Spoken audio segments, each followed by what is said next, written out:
Good morning. আমি অনির্বাণ মুখার্জি। আমার চ্যানেলের নাম হচ্ছে পেলিদা রয়্যাল বেঙ্গল রাইডার। তো তোমরা ভাবছো যে যে এতদিন ধরে নতুন কোনো ভিডিও আসেনি কেন, সে পুরীর ভিডিওর পর থেকে কোনো নতুন ভিডিও আসেনি কেন। তো কিন্তু ব্যাপারটা হচ্ছে আমি অ্যাকচুয়ালি এর মাঝখানে নতুন কোম্পানি জয়েন করি, ছুটি পাচ্ছিলাম না, তা প্লাস ছেলের পরীক্ষা, তো সেই জন্য কিছু করে উঠতে পারিনি। তো এখন মেন ব্যাপারটা হচ্ছে যে আমি আজকে একটা বহু কষ্ট একটু সময় বার করে আমি একটা নতুন ট্রিপ করতে চলেছি। সেটা হচ্ছে বেশি দূর না, কাছাকাছির মধ্যেই একদম তমলুকে বর্গভীমা মন্দির। তারপরে একটু ইচ্ছে আছে হলদিয়াটাও ঘুরে আসার। আর দীঘার দিকটা এখন যাব না, কারণ এক্ষুনি অতখানি জার্নি আমি করতে চাইছি না। তো যাই হোক, আমি আজকে নতুন ভিডিও আমি লঞ্চ করতে চলেছি এবং জাস্ট নতুন ব্লগিং করতে চলেছি। মোটর ব্লগিং সেট আপ আমার হয়ে গেছে, এখন আমি এক্ষুনি রওনা দেব। তো তোমরা আমার সঙ্গে চলো। তো রাস্তায় যেতে যেতে অনেক কিছু কথা হবে, নতুন নতুন জিনিস দেখবো, নতুন মন্দির দেখবো, নতুন জায়গা দেখবো। তো বর্গভীমা মন্দির সম্বন্ধে আমি যেতে যেতে তোমাদেরকে বলছি, ঠিক আছে? চলো মাসি, চলো তাহলে এবার রওনা হয়ে যাচ্ছি। এখন বাইক স্টার্ট দিয়ে দিয়েছি, আস্তে আস্তে বেরিয়ে যাচ্ছি, ঠিক আছে? ওকে। ওম নম শিবায়, জয় মা কালী, জয় শ্রীকৃষ্ণ, জয় জগন্নাথ। তো রওনা হয়ে গেলাম। এখন আমরা বেশি জোরে চালাবার দরকার নেই, সেই আগেও বলেছি, এখনো বলেছি, সেফটি ফার্স্ট। তো সেটার জন্যই আমি এখন আস্তে আস্তে যাচ্ছি। জয় ঠাকুর।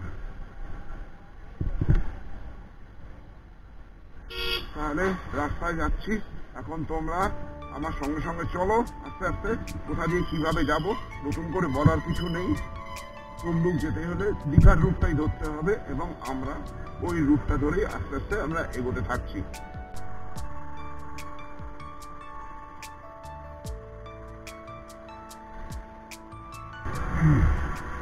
এখন আমরা বালি ব্রিজের ওপর দিয়ে ক্রস করছি।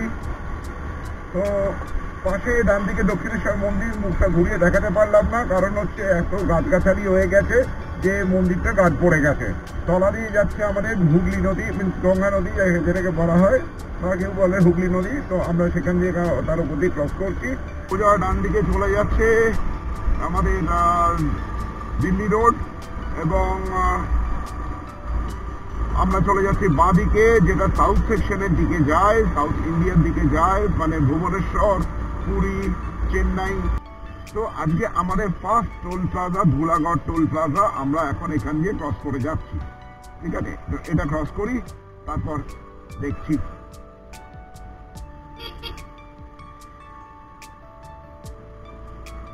আমাদের ফার্স্ট ট্রিপ যখন মন্দারমণিতে করেছিলাম, আমি আমার এক বন্ধু, তার নাম হচ্ছে সায়ন্তন, হয়তো অনেকদিন ওর সঙ্গে কোনো ট্রিপ করা হয়নি, মনে থাকতে পারে ওকে। এইখানটা দাঁড়িয়ে কিন্তু আমরা অনেক দামি দামি ফরেন কারগুলোকে রেকর্ড করেছিলাম। তখন আমার কাছে কোনো অ্যাকশন ক্যামেরা বা কিছু ছিল না, একটা কম দামি মোবাইল ছিল, তাতে আমি রেকর্ডিং করেছিলাম। অ্যান্ড সেটা ছিল আমাদের ফার্স্ট ব্লগ। সেটা ভালো করে এডিটও করতে পারিনি, কিছু না, কারণ ওইসব করতে জানতামই না তখন, হুজুগে তখন জিনিসটা করা হয়ে গেছিল। যাই হোক, এখনো আস্তে আস্তে সেট আপ তো অল্প বিস্তার করেছি, তাও সবটা এখনো ভালো মতন করে উঠতে পারিনি। এরপরে একটা ভালো একটা ক্যামেরা নেওয়ার, অ্যাকশন ক্যামেরা নেওয়ার ইচ্ছে আছে, যাতে সাউন্ড কোয়ালিটিটাও খুব ভালো আসে। তো সেটা তোমাদের ভালোবাসা যদি থাকে, তাহলে আমি আস্তে আস্তে গুলো করতে পারবো এবং তোমাদেরকে ভালো ভালো সুন্দর সুন্দর হাই কোয়ালিটি পিকচার দিয়ে সেগুলো তোমাদের দেখাতে পারবো। তো চলো আরো এগোই। দীর্ঘ প্রতীক্ষার পর আমরা অবশেষে পৌঁছে গেলাম কোলাঘাট। কোলাঘাটের ব্রিজ ক্রস করছি এখন আমি, এবং তলা দিয়ে বয়ে চলেছে রূপনারায়ণ নদ। রূপনারায়ণ নদ কিন্তু আমাদের গঙ্গা নদীর একটি উপনদী। ছোটবেলায় পড়েছিলাম সব উপনদী, শাখা নদী, আশা করি সবারই মনে আছে। তো এখন পাশেই দেখা যাচ্ছে কোলাঘাট তাপবিদ্যুৎ কেন্দ্র, মানে থার্মাল পাওয়ার ইউনিট। সামনে কুয়াশা রয়েছে, খুব আবছা দেখা যাচ্ছে, কিন্তু আমার এই অ্যাকশন ক্যামেরাতে এটা দেখা যাচ্ছে কিনা, চিমনিটা দেখা যাচ্ছে কিনা, তিনটে চিমনি, সেটা আমি বলতে পারবো না, তবে পরে দেখতে হবে। কিন্তু সামনে ভীষণ কুয়াশা রয়েছে, তবে রাস্তাটা ক্লিয়ার, এটাই অনেক। বাঁদিকে আমরা টার্ন নিচ্ছি হলদিয়ার দিকে, আর সোজা রাস্তাটা চলে গেল দীঘার দিকে, সরি খড়গপুরের দিকে। আজকে আমার সেকেন্ড টোল প্লাজা হচ্ছে, টোল প্লাজাটার নাম কি কোথাও তো লেখা দেখতে পাচ্ছি না। এটা যে হলদিয়া রুটে যে নতুন যে টোল প্লাজাটা হয়েছে, এটা তো চালুও হয়ে গেছে। তো টোল প্লাজার নামটা দেখতে পাচ্ছি না কোথাও। তো এই টোল প্লাজা ক্রস করে গেলাম এবং আমি এখন তমলুকের দিকে এগোচ্ছি এখন। তো আমরা হাইওয়ে ছেড়ে আমরা এখন বাদিকে একটা লেনে ঢুকে গেলাম তমলুকের মোড় থেকে। তো গুগল ম্যাপে এটা শো করছে এখান থেকে, হাইওয়ে থেকে আর এই 6 কিলোমিটার 6.5 কিলোমিটার মতন। তো ভেতরের রাস্তা ঢুকলাম, তো কন্ডিশন দেখে তো মনে ভালোই বলে মনে হচ্ছে। তো এখন এগোতে থাকি। সামনে দেখা যাচ্ছে তাম্রলিপ্ত পৌরসভা। একটা কথা সবাই জানেন আশা করি, যেটা হচ্ছে তমলুকের পূর্ণ নাম কিন্তু তাম্রলিপ্ত। তাম্রলিপ্ত নামটা চেঞ্জ হয়ে গেছে তমলুক।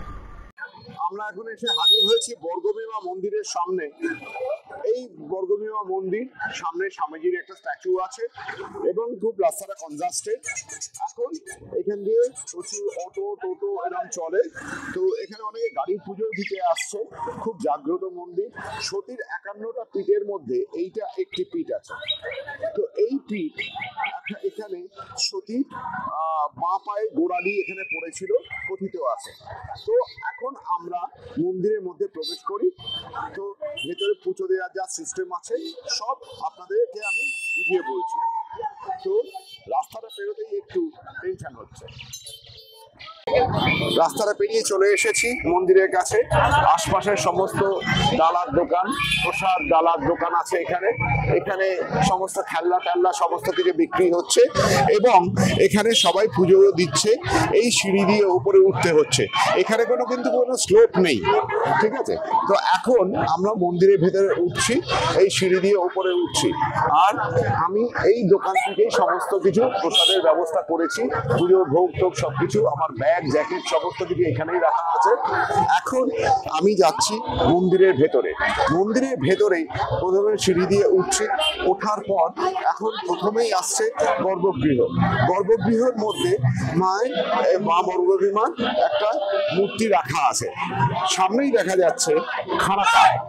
তো খাড়া কাঠের এখানে বলি হয় এবং এখানে বিবাহিতা মহিলারা সমস্ত কিছু সিঁদুর শাখা সব এখানে জমা করে যায় এবং এই মন্দিরের ভিতরে এখানে পুজোর সমস্ত কিছু ব্যবস্থা আছে।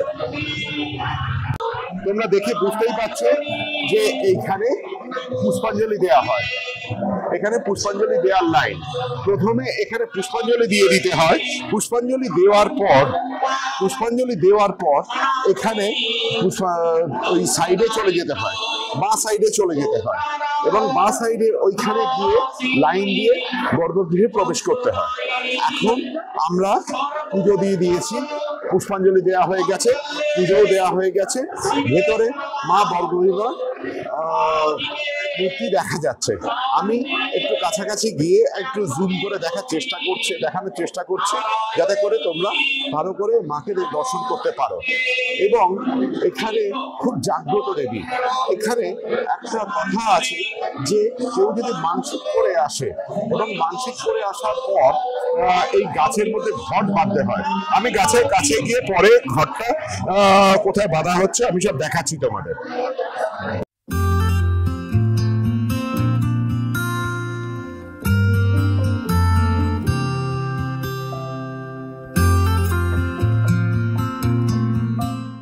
মা বর্গভীমার যে ছবি আছে এখানে ভালো করে শো করছে।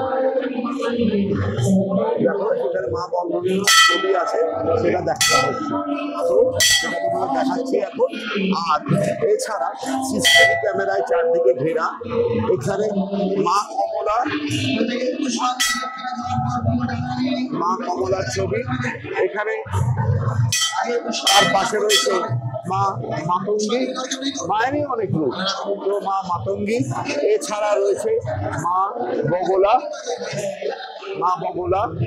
আরো রয়েছে, দেখাচ্ছি, ধূমাবতী, মা ধূমাবতী। এছাড়া রয়েছে মা ছিন্ন মাস্তা, ছিন্ন মাস্তা তোমরা দেখতেই পাচ্ছ। আরো রয়েছে মা ভৈরবী, আরো রয়েছে মা ভুবনেশ্বরী, আর রয়েছে মা ষোড়শী। এছাড়া মা তারা, মা কালী, এনাদের সবার ছবি রয়েছে। এখন আমি মায়ের ছবিটাকে, মায়ের মূর্তিকে একটু জুম করে তোমাদের দেখানোর চেষ্টা করছি। দেখতেই পাচ্ছ মায়ের মূর্তি।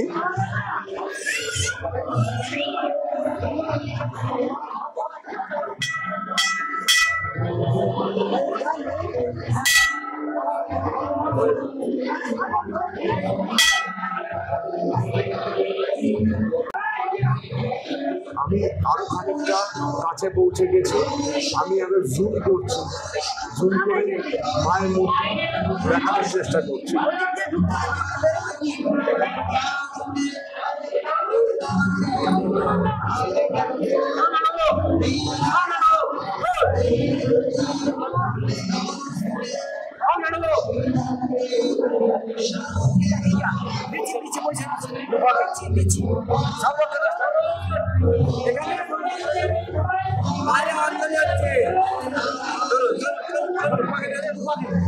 ভেতরে এখানে অনেকে ভক্তিমূলক গান গাইছে, আমরা সেখানের দিকে যাচ্ছি, সেখানের দিকে যাচ্ছি, এনারা গাইছেন।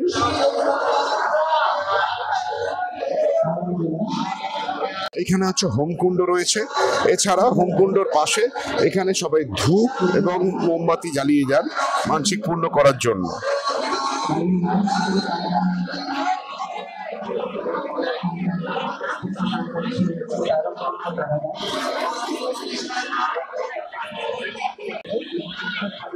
মন্দিরের পাশে এই সেই গাছ যেখানে সবাই নিজেদের মানসিক পূর্ণ করার জন্য ছোট ছোট ঘট বেঁধে যান।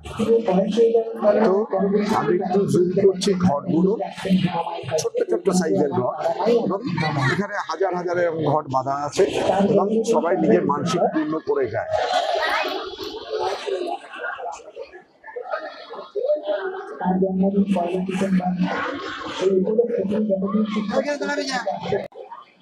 এই মায়ের গর্ভগৃহ, মায়ের এই গর্ভগৃহ, এইখানে এই মন্দিরের মধ্যে সমস্ত পুজোর ব্যবস্থা আছে এবং এর ভেতরে সবাই লাইন দিয়ে, এই যে পুষ্পাঞ্জলি দেওয়ার পর বললাম যে পুজো দিতে আসে, মায়ের দর্শন করতে আসে, এই লাইন দিয়ে সবাই এখানে পুষ্পাঞ্জলি দেয়, পুজো দিতে আসে এবং পুজো দিয়ে মায়ের গর্ভগৃহে ঢোকে। মায়ের গর্ভগৃহের ছবি এর আগেই তোমাদের আমি দেখিয়েছি। আমরা মন্দিরটা চারদিক দিয়ে একবার প্রদক্ষিণ করে আসি।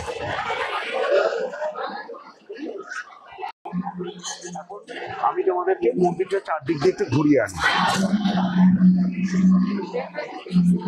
এখানে বিশ্রাম নেয় সবাই এবং এখানে এই লাইন রয়েছে এবং লাইন দিয়ে সবাই এখানে পুজো দেয় এবং সবাই ছবিও তুলছে। এবং আরেক পাশে একটি পুকুর রয়েছে, আমি সেই পুকুরের কাছে একটু পরে যাচ্ছি এবং ওখানকার ডিটেলস ওখানে তোমাদের বলে বোঝাচ্ছি। এখন এখানে মন্দিরটা প্রদক্ষিণ করছি আমি। এই সামনের যে জায়গাটা দেখতে পাচ্ছ, এই জায়গাতে এখানে হয় কি ভোগের জায়গা, এখানে ভোগ খাওয়া হয়। এখানে এখন একটু বলতে পারছি না কি প্রসিডিওর আছে, তবে মনে হচ্ছে মাটিতে বসে এখানে ভোগ খাওয়া হয় এবং যারা হয়তো হাঁটুতে ব্যথা বা কিছু মাটিতে বসতে পারে না, তাদের জন্য হয়তো টেবিল চেয়ারের ব্যবস্থা রয়েছে। আমিও ভোগের টিকিট কেটেছি। একটা কথা বলে রাখি, ভোগের কাউন্টার কিন্তু এইখানে আছে। আগে কিন্তু ভোগের কুপন কাটতে হবে, তাহলে কিন্তু ভোগ পাওয়া যায় না।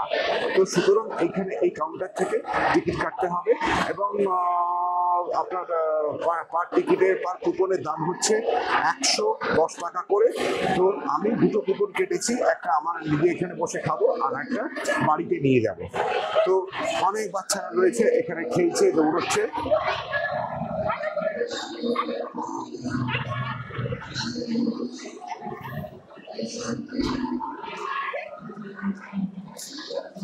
ঘাবড়ে গেছে মনে হচ্ছে একটু। Say hi.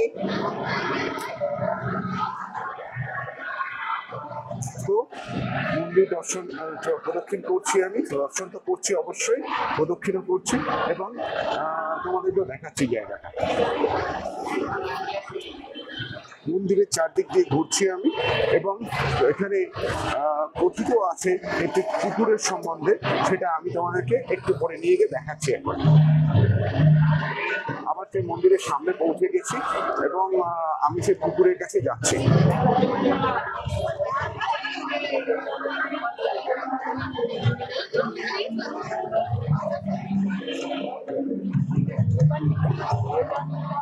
এখানে হল নাম্বার 1 বিশ্রাম নেওয়ার জায়গা, এখানে বিশ্রামাগার, বিমানন্দ বিশ্রামগার। আর এইখানে গান হয়, এখানেও বিশ্রামগার। আর তার পাশে একটু উঁচু নিচু আছে, এটা খেয়াল রাখতে হবে। আমি একটু হলে পড়ে যাচ্ছিলাম আর একটু হলে, তো যাই হোক সেটা বয়স্কদের একটু সাবধানে থাকতে হবে জায়গাটা দিয়ে। আর আমি এখন চলেছি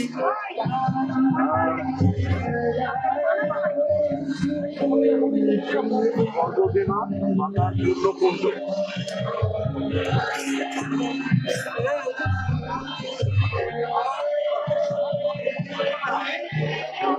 এই পূর্ণকুণ্ডে এখন আমি চলছি।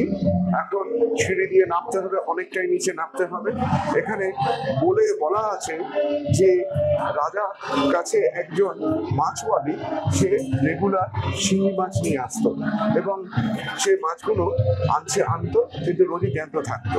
কিন্তু হঠাৎ করে একদিন দেখা গেল মাছটা মরে গেছে, কিন্তু সে কান্নাকাটি শুরু করলো মাছওয়ালি। কি করবে? রাজার কাছে যদি জ্যান্ত মাছ না যায় তাহলে রাজা হয়তো কোনো শাস্তি দিতে পারেন। তো সুতরাং তখন তিনি কি করলেন, এই পুকুরে কাটা মাছটাকে ফেলে দিয়েছিলেন, মরা মাছটাকে ফেলে দিয়েছিলেন। কিন্তু মায়ের অশেষ কৃপা, যে মাছ আবার জ্যান্ত হয়ে ওঠে, তো জীবিত হয়ে ওঠে এবং এই পুকুর কিন্তু তারপর থেকে খুব প্রসিদ্ধ হয়ে ওঠে। এবং রাজা যখন জানতে পারেন যে মরা মাছটা সত্যি কি মাছ, মরা মাছ এখানে জ্যান্ত হয়েছিল কিনা, তো সেইটার পরে কিন্তু রাজা নিজে এসে দেখে যান এবং তারপরে দেখার পরে উনি যখন জানতে পারেন যে সত্যি ঘটনা, তারপরে কিন্তু মায়ের মন্দির এবং এই পুকুরকে তিনি সংস্কার করেন। তো সবাই জলে নামেন, একটু মাথায় জল ছিটিয়ে নেন। তো আমিও একটু নামি।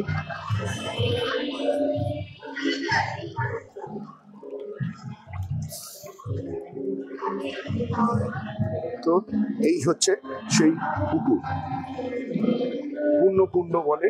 কিন্তু সংস্কার পরেও করা হয়েছে, কিন্তু লোকজন এই যদি প্লাস্টিকের প্যাকেট বা নোংরা যদি দেখুন, এখানে ওই প্যাকেট পড়ে, নারকোল তেলের ডাব্বা পড়ে আছে, এখানে কে প্লাস্টিকের বোতল ফেলে দিয়েছে, এরকম করলে কি করে হবে?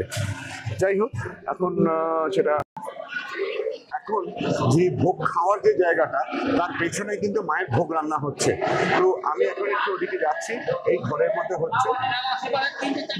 এই দাদার সঙ্গে আলাপ হলো। দাদা, আপনার নামটা? ভোলানাথ দলাই। এক সেকেন্ড, একটু জোরে বলুন। ভোলানাথ দলাই। ভোলানাথ দলাই। ভোলানাথ দার সঙ্গে এখানে আলাপ হলো। এখানে দাদা এখন এই মন্দিরের আশপাশেই থাকেন, তো মোটামুটি অল্প বিস্তর ইনফরমেশন আমাকে দিয়েছেন। এখন আমরা একটু যেখানে ভোগ রান্না হচ্ছে সেইখানটা আমরা একটু যাচ্ছি, একটু যাই, কিন্তু ভেতরে অ্যালাউড না, বাস এইটুকুনি আপনাদের দেখাতে পারি। তো অলরেডি যারা ভোগ খাবে তারা অলরেডি এখানে বসে পড়েছেন। আমি বলেছিলাম যে প্রথমে হয়তো মাটিতে বসেই খেতে হবে, তো আমিও আস্তে আস্তে রেডি হই ভোগের জন্য, এখানে মাটিতে বসে পড়ার ব্যবস্থা করি।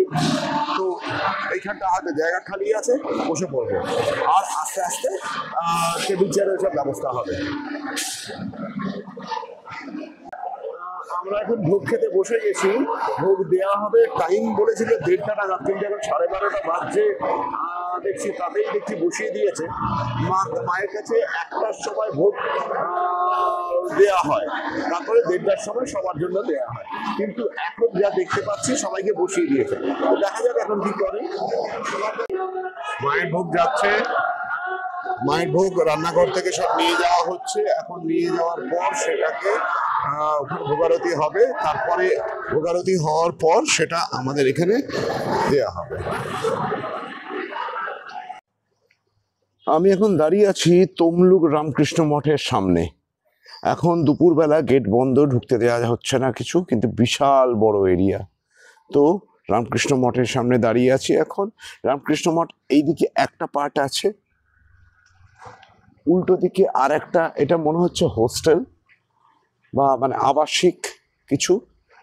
আর এই দিকটাতে আরো এই উল্টো সাইডটাতে, এইটাতে মনে হচ্ছে এখানকার অফিস আছে, computer education centre, Ramakrishna Mission সেবাশ্রমের কম্পিউটার সেন্টার।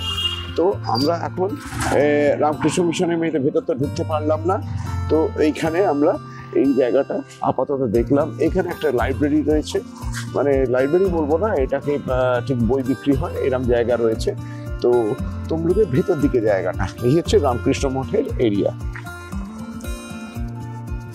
এখন এক ভদ্রলোকের সঙ্গে আলাপ হলো, তিনি এখন বলছেন যে এইখানটা একটা সুইমিং পুল করা হয়েছে এবং ডিস্ট্রিক্ট লাইব্রেরিও রয়েছে এখানটা। বাহ, জায়গাটা বেশ সুন্দর দেখতে লাগছে, বেশ সুন্দর দেখতে লাগছে। এইটা সুইমিং পুল উনি বলছেন। তো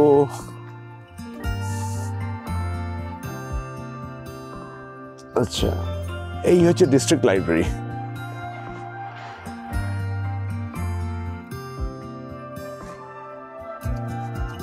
রামকৃষ্ণ মঠের পাশেই একদম। আমি এখন এসে হাজির হয়েছি শ্রী চৈতন্য মহাপ্রভুর আশ্রমে।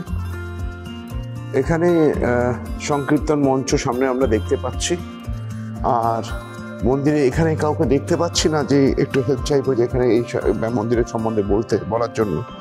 তো এখন গরুর মহারাজের একটা মূর্তি রাখা আছে এখানে, আর একটু উড়িয়াতে লেখা। এই মন্দিরে এখন এসে হাজির হয়েছি ভেতরে। এখন মন্দিরটা বন্ধ দেখতে পাচ্ছি, সেই জন্যই কাউকে দেখা যাচ্ছে না। যাই হোক, চৈতন্যদেবের মূর্তি এখানে রয়েছে, ছবি এখানে রয়েছে। মনে হচ্ছে রাসের সময় এখানে কিছু হতে পারে, তো কোনো প্রপার ইনফরমেশন জোগাড় করতে পারছি না, কাউকে দেখতে পাচ্ছি না। তো সেই জন্য আমি এইটুকুই খালি বলতে পারি, এই মহাপ্রভু মন্দির এখানে। আমরা একটু বাইরেটা যাই, বাইরেটা একটু ঘুরিয়ে দেখিয়ে দিই আমাদের। তোমরা দেখলে এখন আমি এই মন্দিরের ভেতর থেকে বেরোচ্ছি। তো এখন এইখানে এই মন্দিরটা একটু ঘুরলাম, দেখালাম তোমাদের। কাউকে মন্দির বন্ধ বলে এখন কিছু করা যাচ্ছে না। হ্যাঁ, তো এখন তাহলে এখান থেকে রওনা হচ্ছে। আমি রওনা হয়ে এখান থেকে যাব হচ্ছে তমলুক রাজবাড়ির দিকে। রাজবাড়িটা কোন দিকে, যে লোককে একটু জিজ্ঞেস করিনি। তমলুকের মহাপ্রভু মন্দির, হ্যাঁ, বাসু ঘোষ ঠাকুরের শ্রীপাঠ। আচ্ছা, আজ থেকে 500 বছর পূর্বে মহাপ্রভু যখন 1510 সালে প্রথম, 1515 সালে দ্বিতীয়বার এসেছিলেন। এখান থেকে তিনি পুরী গিয়েছিলেন নন্দকুমার হয়ে। তা ইনি সেই বাসুদেব ঘোষ ঠাকুর, এই সেই 500 বছরের সিদ্ধ বকুল, 500 বছরের সুপ্রাচীন সিদ্ধ বকুল বৃক্ষ। আচ্ছা, এই গাছ 500 বছর? 500 বছরের। আরে বাবারে। মহাপ্রভু এসছেন, উনি তখন জীবিত মানে দেহ রাখবেন। এখন দাঁড়িয়ে আছি তমলুক রাজবাড়ির গেটের সামনে। গেট তো চাবি দেয়া, তো ঢুকবো কোথা দিয়ে বুঝতে পারছি না। এখন ভগ্নপ্রায় দশা, এই অবস্থায় রয়েছে। কিছু মেনটেনেন্সের কাজ হয়তো চলছে, কাউকে দেখতে পাচ্ছি না যে জিজ্ঞেস করবো এখানে কি চলছে, কি ব্যাপার। চারিদিক দিয়ে এরকম ঘেরা। রাজবাড়ির একদম পেছনের অংশে চলে এসেছি। জুম করে তোমাদের দেখানোর চেষ্টা করছি ভেতরটা কি অবস্থা রয়েছে। এই ভেতরে ভাঙা চোরা কিছু পাইপ টাইপ পড়ে আছে, দেখতেই পাচ্ছ। এই সামনেটা পাইপ টাইপ পড়ে আছে। যেখানে মেনটেন্যান্সের কাজ শুরু হয়েছিল সেখানেই শেষ হয়ে বসে আছে, মানে ওই খালি পাইপই খালি বাঁধা হয়েছে এবং পাইপের গায়ে আগাছা জমে গেছে এবং টোটাল জায়গাটা তার দিয়ে কাটা তার দিয়ে ঘিরে ফেলা হয়েছে। এবার কেন ঘিরে ফেলা হয়েছে, নিশ্চয়ই সিকিউরিটির কোনো কারণ আছে বা ভেতরে কিছু একটা ব্যাপার আছে। তো এখন এরা এখানে ঢুকতে তো পারছে, এই ডগিরা ঢুকতে পারছে, আর মানুষ তো পারবে না। যাই হোক, এই যে সামনের দিকটা এসেছি এবং একটা রেলিংয়ের ফাঁক দিয়ে ঢোকালাম ক্যামেরাটা। তো একটা দুটো বোর্ড লাগানো আছে, কি লেখা আছে চোখেও পড়ছে না, অত দূরে থাকলে থরি না হয়। আর গেট বন্ধ, ঢুকে বা করবোটা কি, মানে ঢুকবোই বা কি করে। ৬২তম ময়ূর ধ্বজ রাজবংশ, পিতা রাজা সরেন্দ্র নারায়ণ রায়, মাতা রানী দীক্ষায়ণী রায়। ওনার স্ট্যাচুটি রয়েছে এখানে।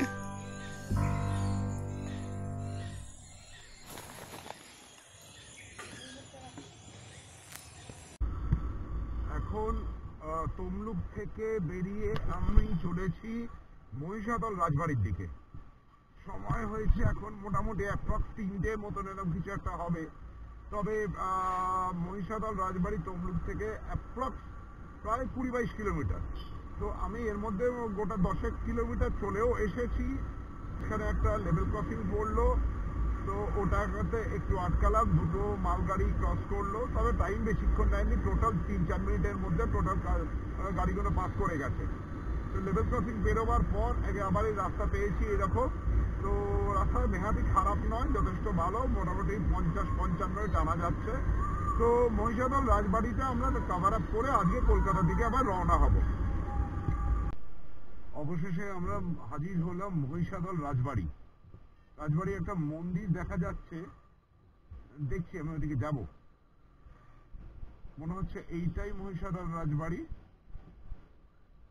তো ঢুকি আগে, সামনে তো আর একটা বাড়ি দেখা যাচ্ছে। তো এইটাই কি,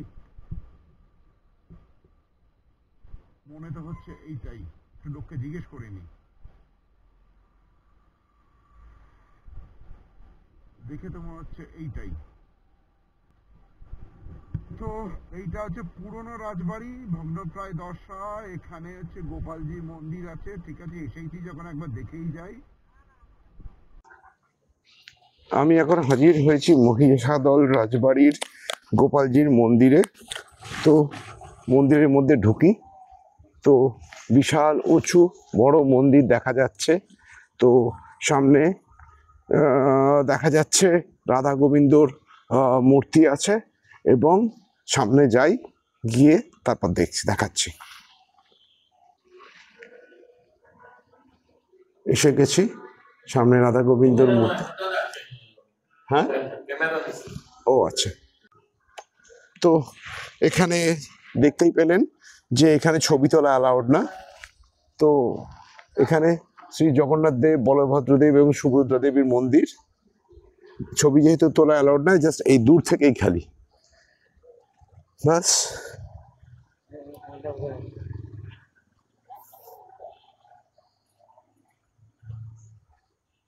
যেহেতু রাজবাড়ির মন্দির, ছবি তোলা অ্যালাউড না। মহাদেবের শিবলিঙ্গ রয়েছে।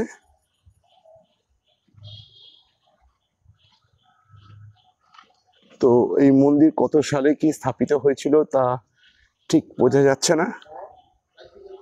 আচ্ছা, এখানে কিছু একটা লেখা দেখা যাচ্ছে কিন্তু বোঝা যাচ্ছে না, আমরা খালি চোখেই পড়তে পারছি না কি লেখা আছে ওপরে।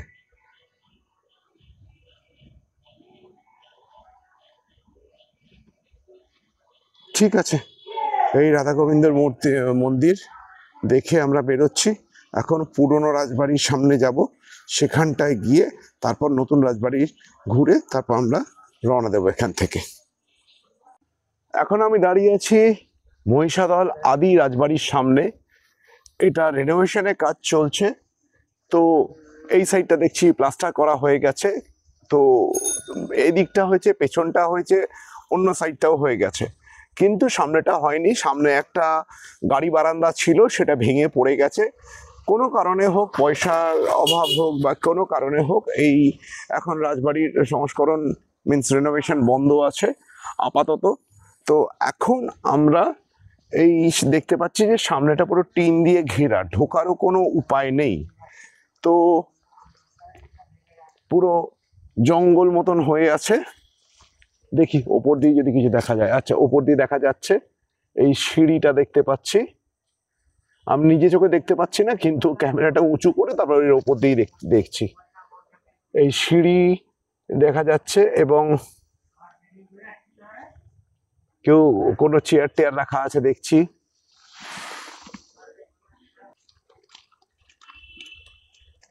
রাজবাড়ির এই অবস্থা। এই বাড়ি প্রায় 450 বছরের পুরনো, এক দাদা আমাকে বললেন।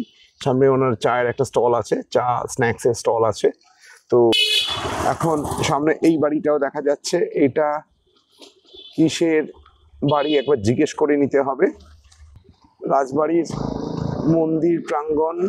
বাবা, এখানে এইসব বিয়ে বাড়ির জন্য ভাড়া দেয়া হচ্ছে, কোন একটা হল জাতীয় কিছু।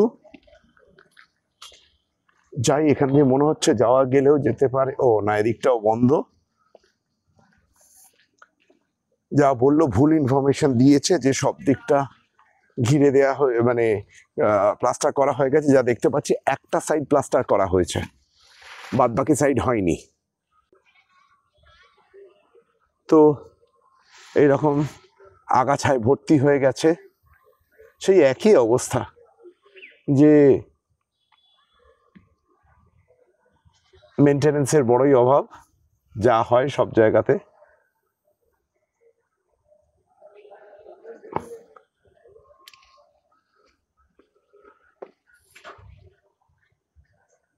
একটা সিংহের মূর্তি দেখা যাচ্ছে সামনে।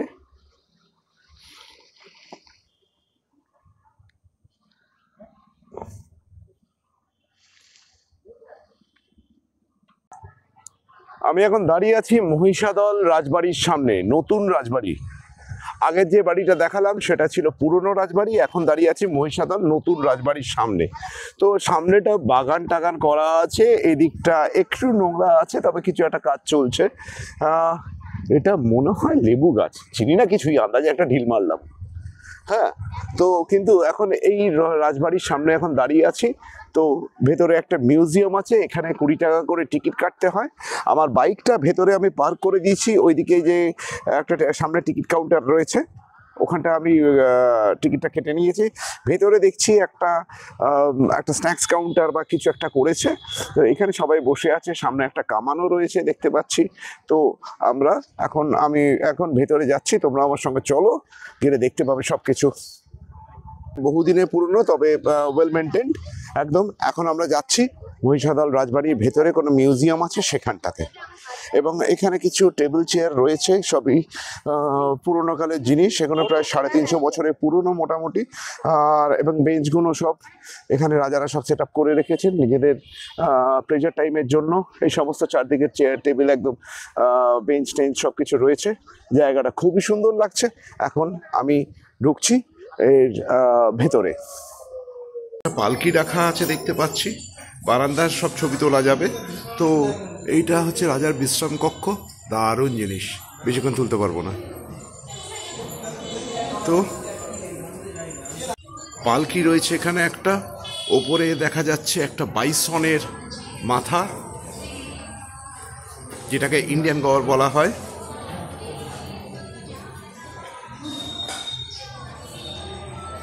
কুমার ভবানী প্রসাদ গর্গ।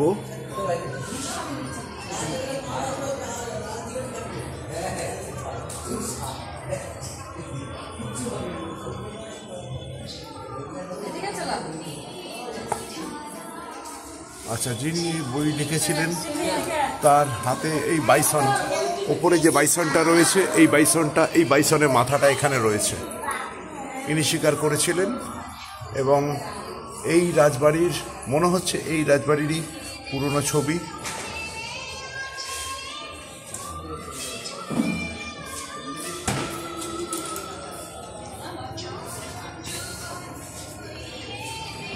রাজাদের ইউজ করা কিছু জিনিস, ভেতরে ঘরে ছবি তোলা অ্যালাউড না, বাট বারান্দায় যা জিনিস রয়েছে সেগুলো ছবি আমরা তুলতেই পারি, এটা বলা আছে।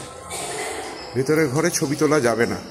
এগুলো কিছু হামানদিস্তা বা ওষুধ তৈরির জন্য যে সমস্ত জিনিসগুলো হতো, পাথরের থালা টালা, হ্যাঁ এই ধরনের জিনিসগুলো এখানে রয়েছে। হয়তো ভিন্টেজ ক্লক সেই সময়কার এখন রয়েছে এখানে।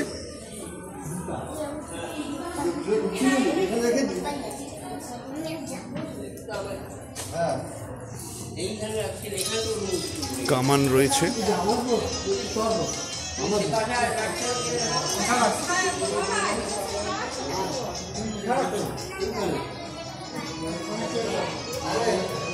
রাজবাড়ির মধ্যে ঢুকছি। রাজাদের বিলিয়ার্ড রুম, রিফ্রেশমেন্ট রুম, সব রাজাদের সমস্ত ছবি।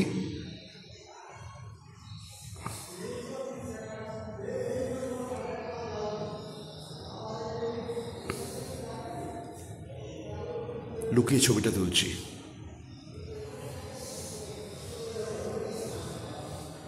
দেখতেই পাচ্ছ বিলিয়ার্ড রুম। আরও একটি ছবি এখানে, কেউ শিকারে যাচ্ছে বা এরকম কিছু ব্যাপার। সেই সময়কার কিছু, দেখো কি কাণ্ড, কোনো মানে মেনটেনেন্স নেই, কিছু নেই। এখানে টুপিগুলো পড়ে আছে, তার মধ্যে কি বলবো, নোংরা সিমেন্ট লেগে রয়েছে। রাজাদের পুস্তক কক্ষ বন্ধ। এই আর একটা কিছু শোপিস জাতীয় কিছু রয়েছে এখানে। আর কিছু এরকম কি বলে এটাকে, খোদাই করা কিছু, রাধা গোবিন্দই হবে হয়তো, বা শিব দুর্গাও হতে পারেন, কি বুঝতে পারছি না।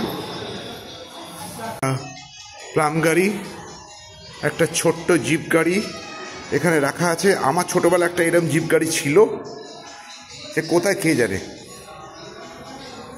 আমার দাদু আমায় কিনে দিয়েছিলেন। তো এখানে কিছু মন্দির জাতীয় কিছু, আর ওই দিক দিয়ে আরও কিছু জিনিস রয়েছে যেটা এই ক্যামেরায় আসছে না, তো সেটা অন্য ঘর দিয়ে দেখা যায় কিন্তু ঢুকতে দিচ্ছে না সেখানে। এখানে একটা এগুলো মানে মোটামুটি কিং সাইজ ফ্লাওয়ার ভাস হিসেবে ইউজ হচ্ছে।